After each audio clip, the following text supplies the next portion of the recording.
Stuff Podcasts.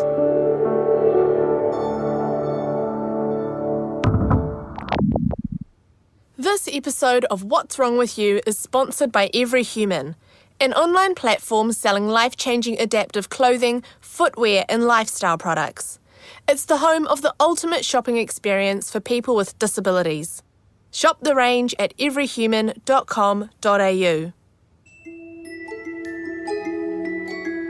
I was obsessed with dragons at the time and I was pretending to be like a dragon. And so, you're this girl that had this imaginary friend that was Crystal the Dragon. Oh, was Crystal the Dragon? I can't remember the dragon's name. Recently, I was on the phone to my old friend Nichelle. That's Nichelle with an N. I would just do this kind of like... Yes, okay, I recognise that now. I recognise that voice. We were around 10 when we made our own radio show. I remember when we were making it, I played MJ the girl, and I played her mum as well. I just remember you doing the mum at that one point, being like, come clean up your room. Our studio was just a USB microphone plugged into her old Windows computer in her parents' downstairs office. I think we recorded about 8 episodes. What I really remember after making that was your mum saying to me, Olivia, you'd be a really good journalist one day. Yeah, absolutely. You definitely had a penchant for, journalism and storytelling and kind of all of that side of thing, right, from an early age. Yeah, I mean, it's a shame we can't find it because it would be so good to dig out and put it in the podcast. But, I've gone through all of my Google Drives. That compliment from Nichelle's mum really had an impact on me. It was around then that I decided, yeah, one day I will be a journalist. And sure, the radio show never made it on air, and I guess it never will, seeing as we can't find the files. But even back then, I was aware of the power of telling your own story. Growing up, there were no stories about young women in wheelchairs doing cool things.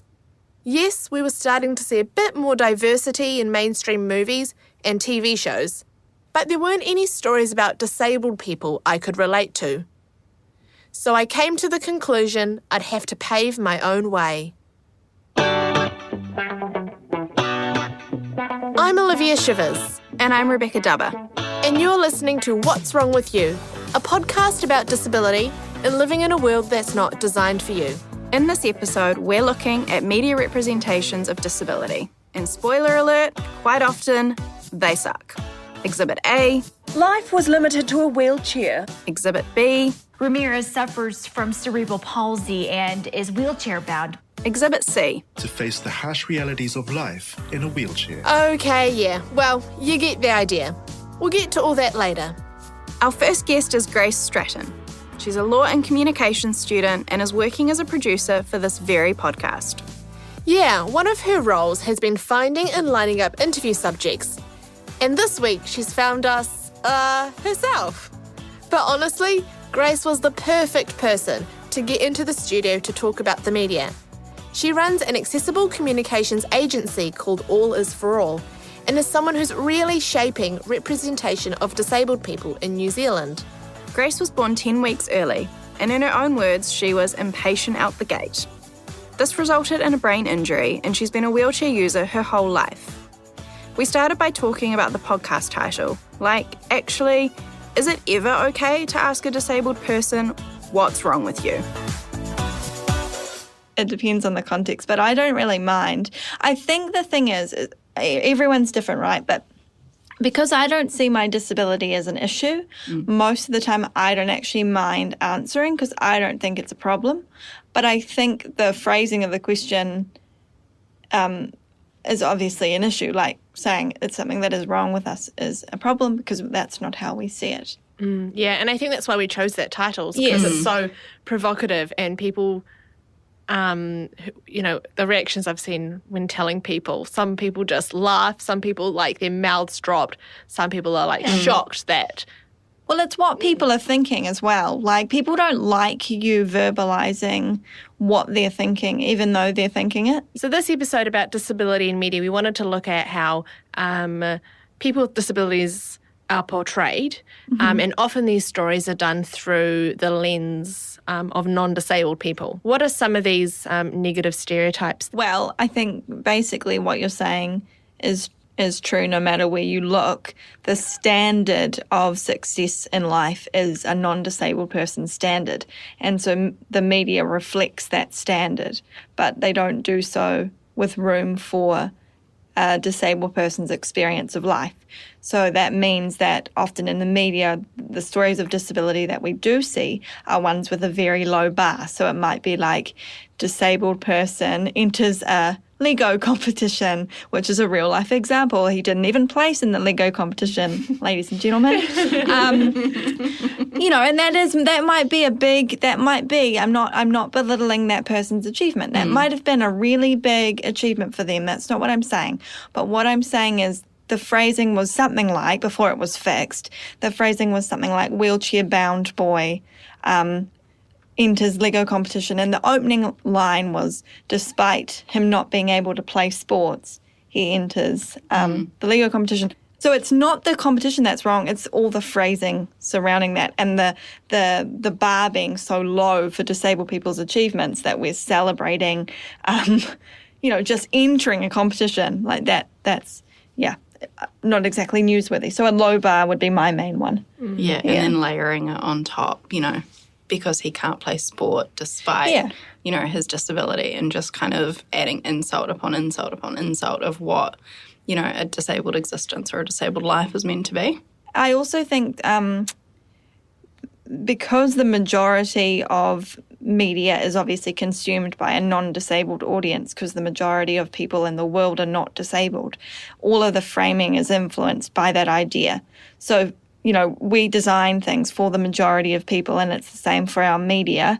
But when we are designing our media, we're not actually considering that what the majority of people want is probably not something that just always reiterates all of this negativity. Like, and some of the stereotypes, to get back to what you were saying, I guess it's this idea of overcoming, like disability is like this metaphorical mountain that we climb every day, and we only get respite every time we get a gold star or someone packs our groceries for us or something.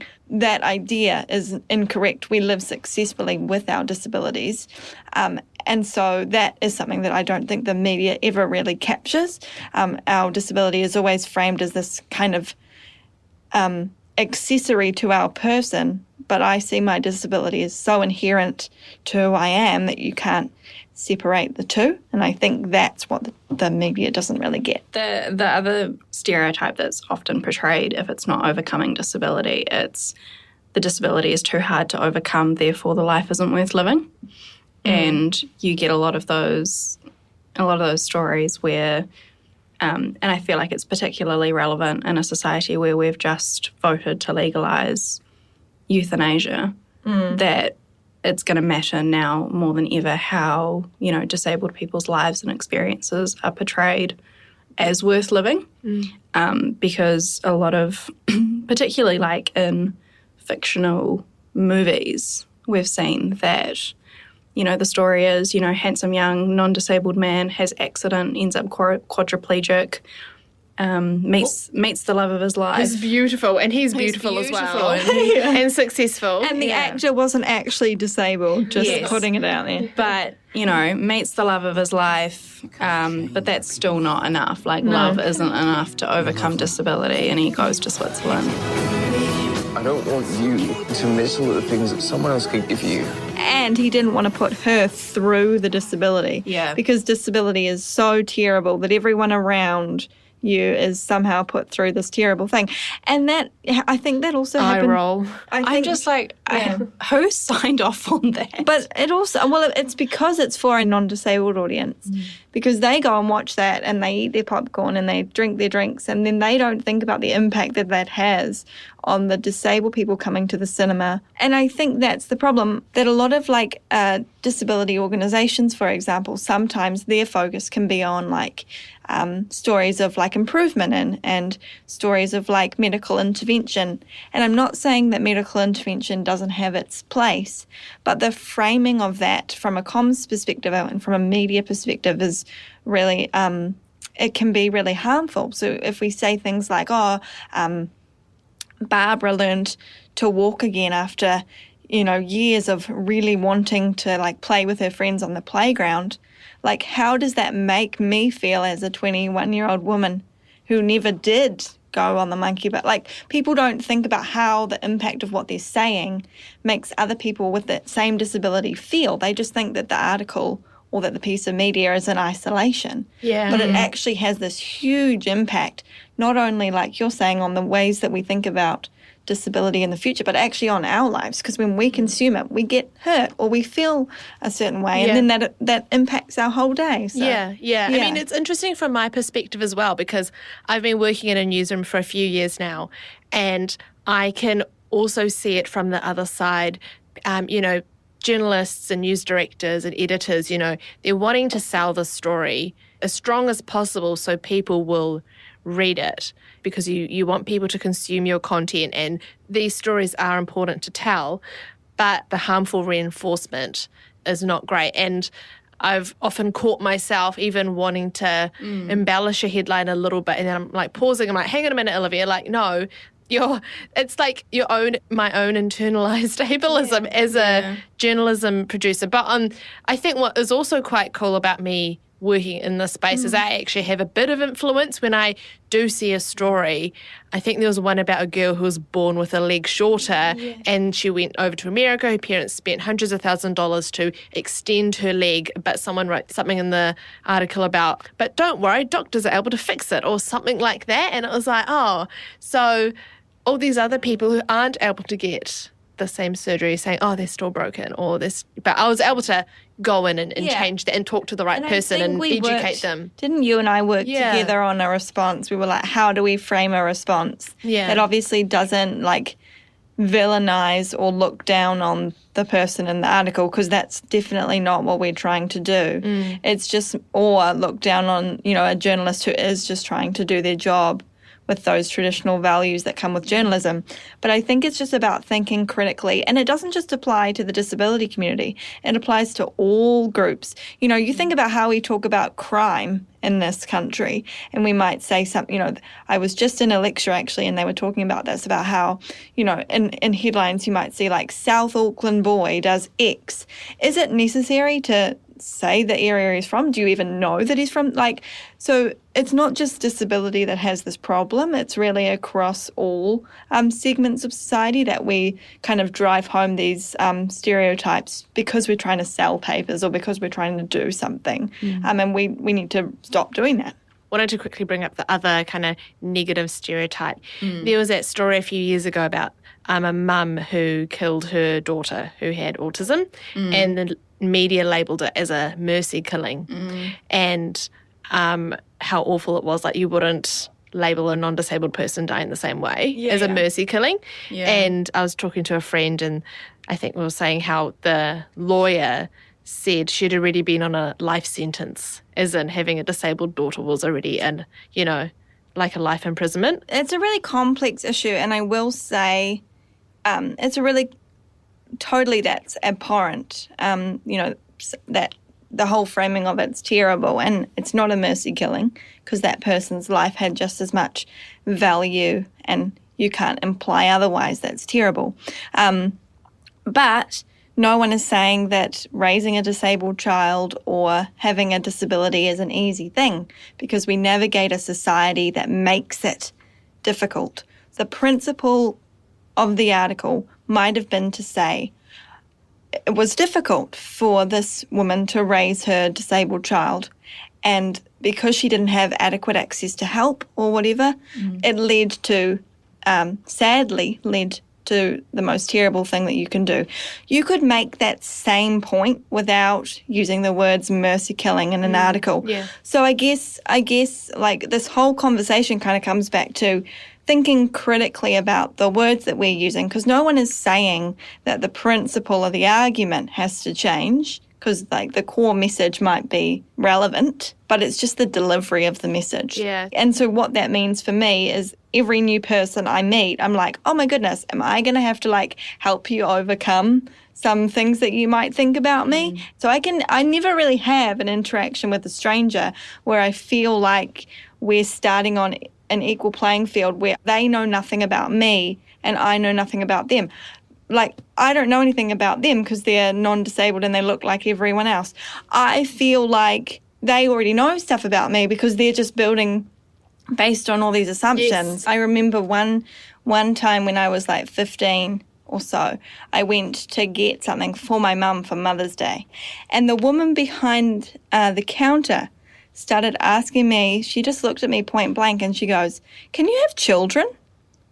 And I was like, and I had this moment where I was like, how do I answer you? Like, do I say, yes, I can? And I have no idea. I assume I can. But, like, no one really knows if they can have children until they go about having children. Like, the fact that I sit on wheels has nothing to do with my ovaries. Yeah.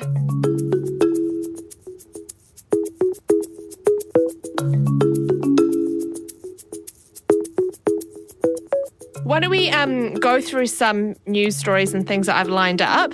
Let's watch them. And I'm going to pause it if you guys want to say a comment. And then maybe let's talk about how we would do it differently. She often gets called the Bionic Woman. You see, American War veteran Terry Hannigan was exposed to Agent Orange, which left her in a wheelchair. But now new technology has given her the best gift ever. I was in the military and I was during the Vietnam era. Just pause it. I think we've seen enough. Okay, what makes you react like that? Oh, those electronic things. The legs.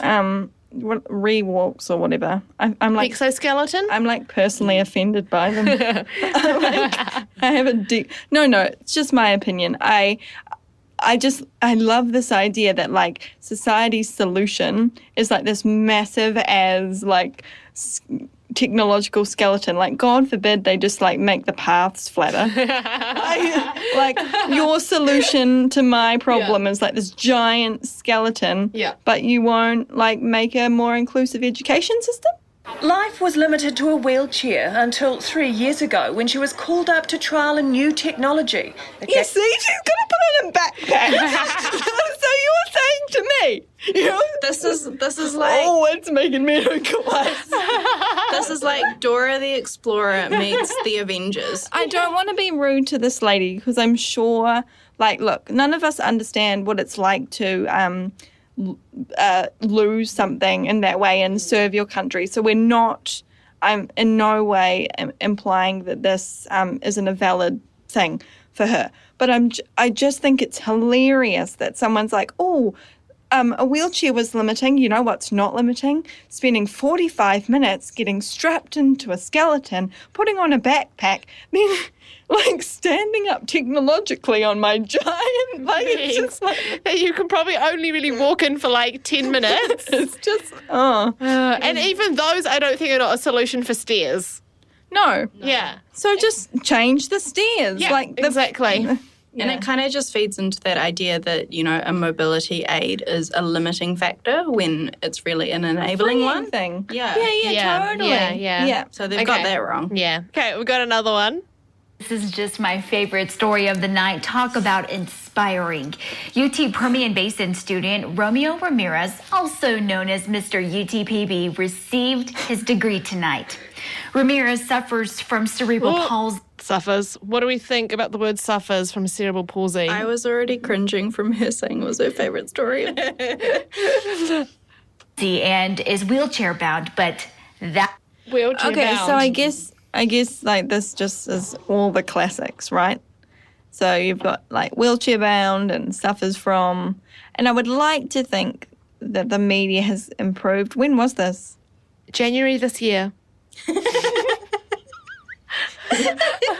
You knew I was going to make that comment, didn't you? You knew I was going to be like, this must be like 2010. I wish it was. Okay. Let's watch another one. Life was turned upside down when she fell from the third-story balcony of her friend's apartment here in this block. A 7-metre fall causing permanent severe damage to her spine. Have you noticed that a lot of these are about injuries? Yeah. very, very little chance that I would walk again. And I was with my mum and I just started crying. I love the backing track. Now unable to fulfill her sporting ambitions, had to face the harsh realities of life in a wheelchair. Just pause it there. Why is this sad piano music necessary? It's a continuous loop that follows our lives. Sad piano.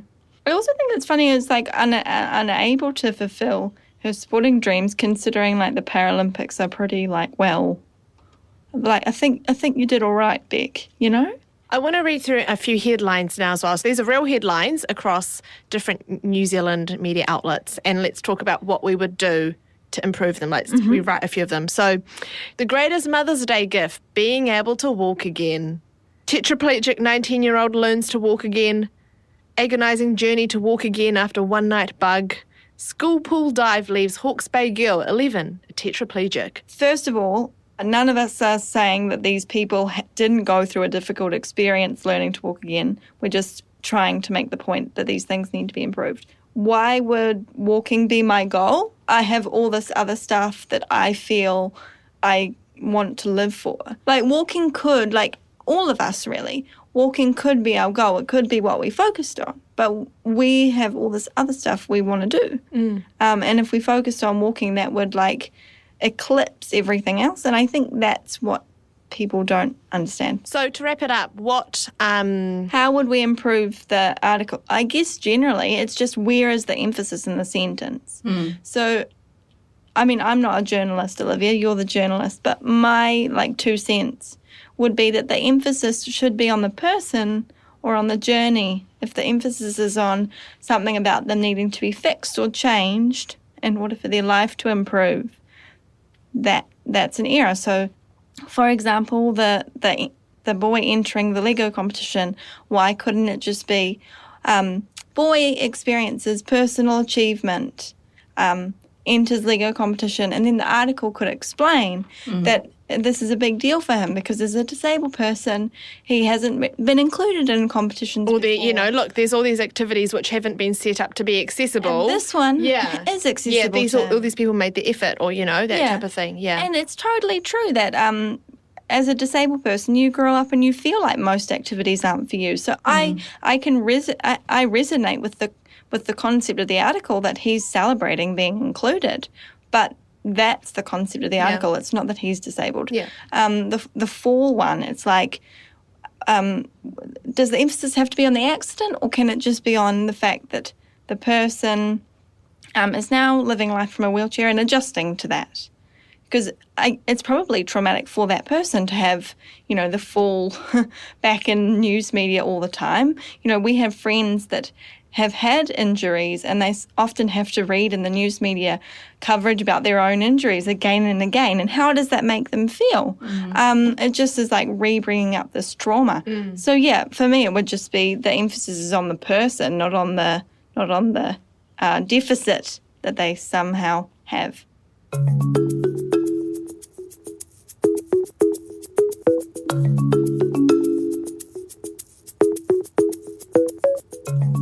Now, I know we've gone and hated on a bunch of news stories about disabled people, but there are some good ones out there. They're a lot harder to find, but we think it's important to acknowledge where it's been done well. And often the stories that are the best are the ones where a disabled person has crafted the narrative, which is why it's so important we have people like Olivia as journalists. I really liked this one about Dr. Tristram Ingham. He came up with the concept of the COVID-19 bubble. Dr. Ingham is a Kiwi doctor who's also a wheelchair user living with muscular dystrophy. But the story, which was actually written by my staff colleague Joss Franks, it really focuses on him as a doctor and his research, and the disability stuff comes up later on. In fact, the story talks about how his disability is beneficial to his work because he knows how vulnerable disabled people are during a pandemic.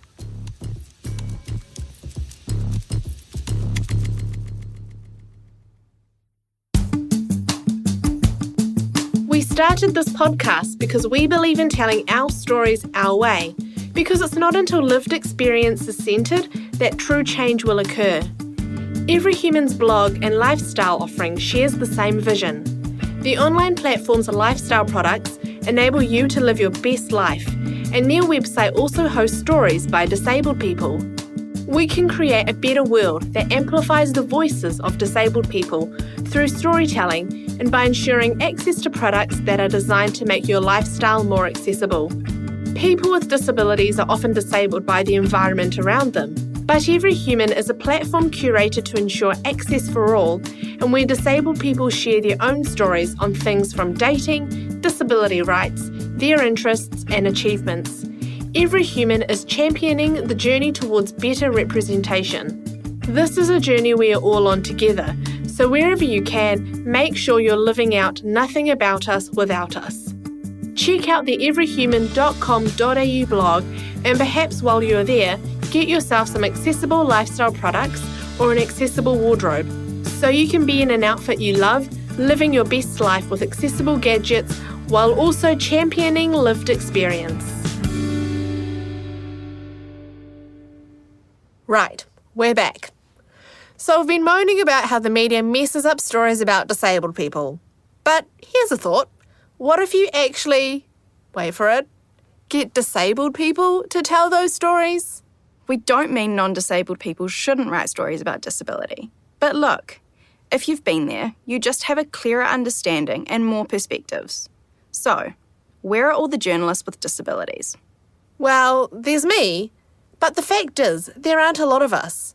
In New Zealand, 1 in 4 people identify as having a disability. Now, I couldn't find any specific data on this, but I'm pretty confident if you were to look at just journalists, way less than a quarter of us are disabled. And like most industries, the media industry is just not set up to embrace disabled people.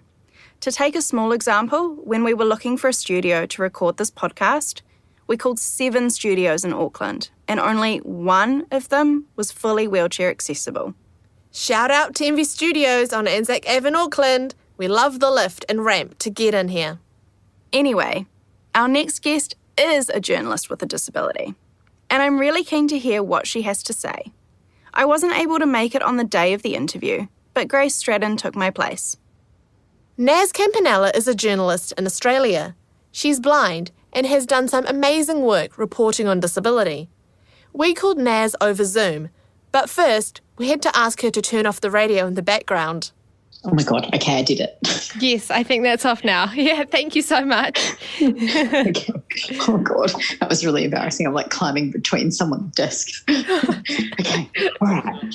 Okay, let's go. Sweet. Where are you calling from at the moment?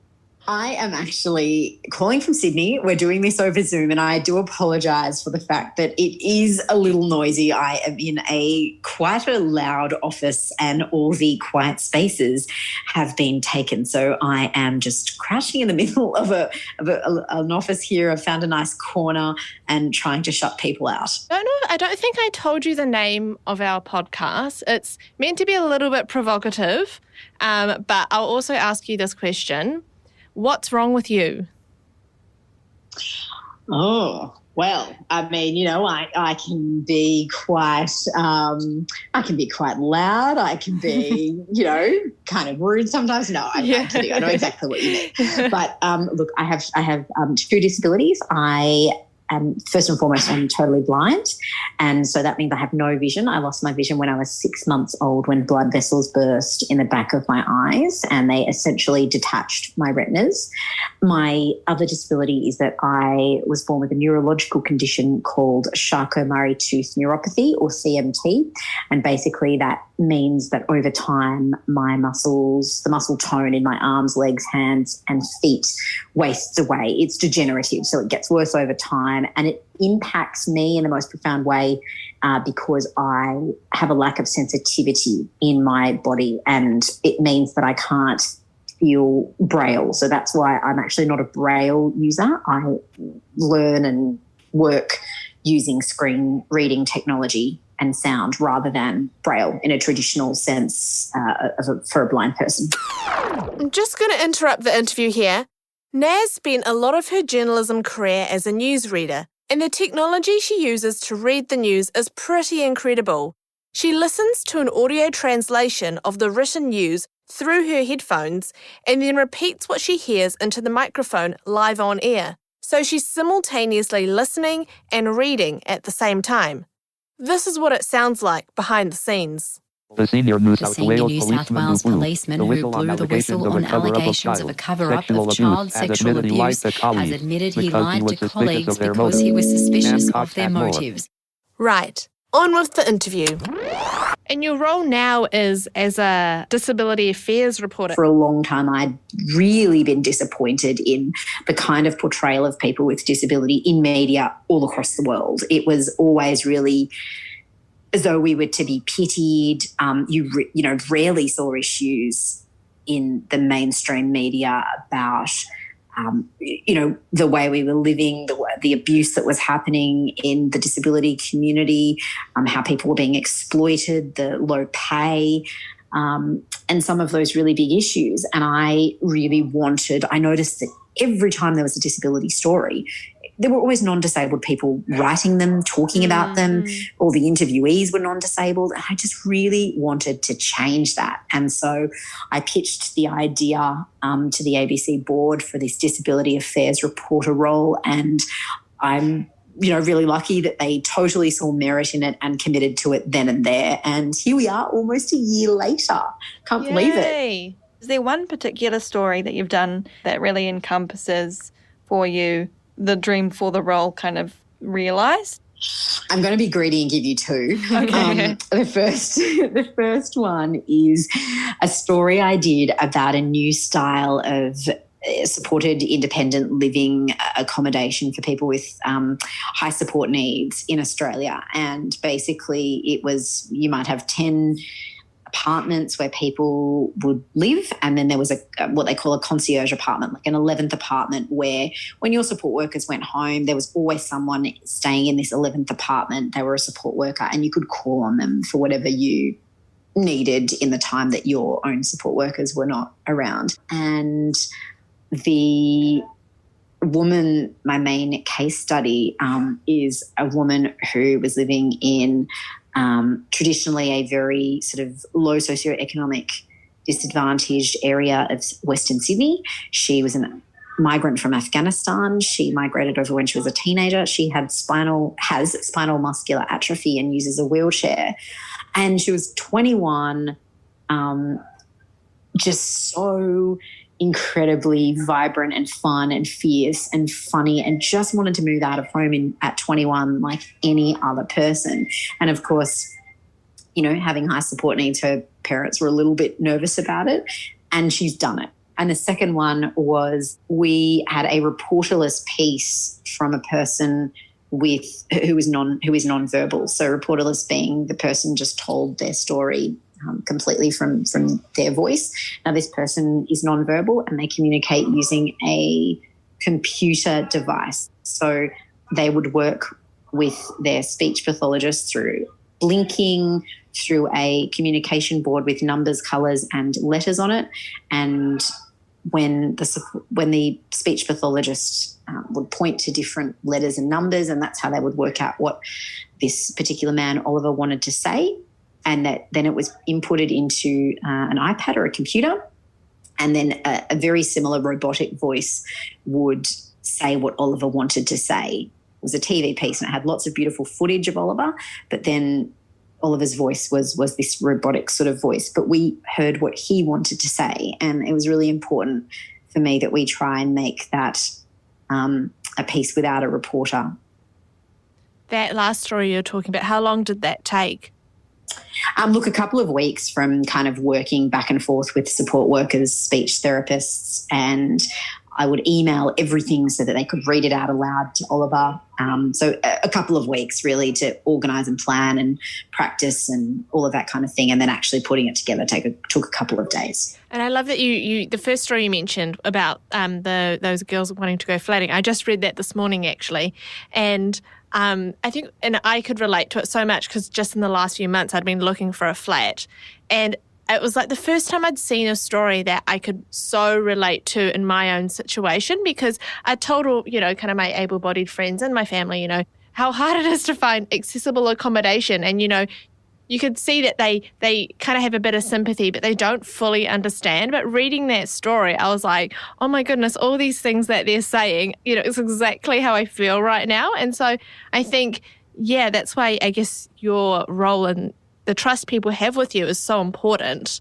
Because even me from New Zealand, I could relate to it.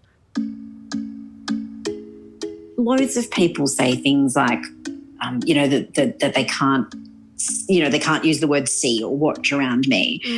Look, I use those terms. I view it as I do see, I do watch, just in a completely different way to the two of you. And for me, I guess for me, I want to use the term and in a way of reclaiming them, I guess. I do it in my own way, and I won't have anyone else dictate to me what you how I can see and can't things. say. Yeah, of course. Yeah. It's like when someone says to us, "Oh, well, you don't walk there, you roll there," but it just sounds weird to say roll. Like, or I'm going for a run. Do you want to go for a roll and get a coffee? Like, it just sounds weird. Or do you want to go for a push? And I'm like, oh, that's a really weird word to use. I feel like something like you're giving birth or something. No, I don't want to go for a push. I guess what I would say to that is, in a perfect world, I would say that, but the world has taught me that this is how you do say it. And so I think it always comes back to, the kind of structures and norms that we've had placed on us, really, that we haven't felt comfortable to say, oh, yeah, you want to go for a roll? Look, I think it's changing really slowly, which is great. Thank you so much, Naz. And it's just so cool to talk with another disabled journalist in the same space. Yeah, it's really cool because, growing up, there's never really been someone that's like, oh, that person is the person who can tell our stories. So it's cool that you can be that person. And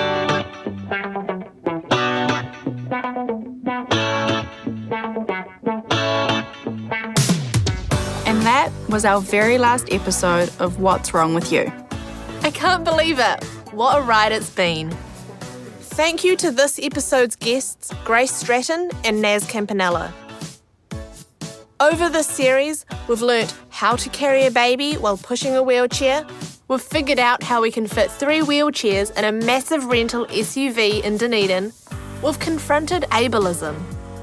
And yeah, we've learnt that you should spend however much money you want on shoes, whether you can walk or not. Oh, and very importantly, our friendship is still intact, Bex. We want to thank all our guests for trusting us with your stories. We've laughed and cried.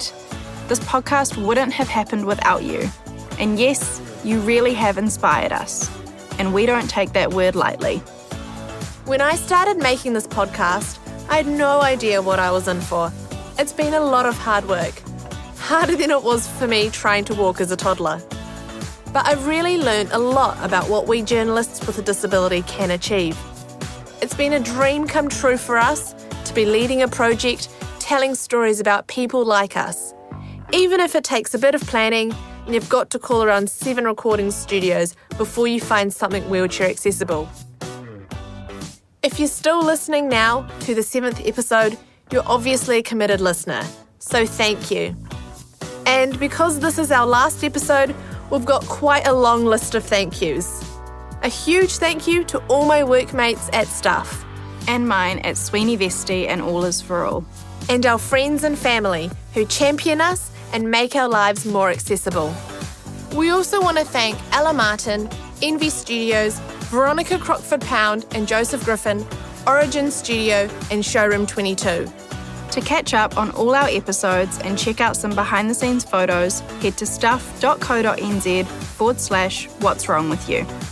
This series was made with support from New Zealand On Air. Thank you to Adam Dudding, Carol Hirschfeld and Eugene Bingham.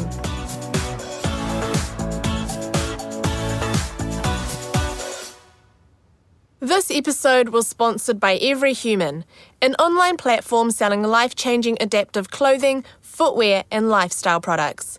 It's the home of the ultimate shopping experience for people with disabilities. Shop the range at everyhuman.com.au.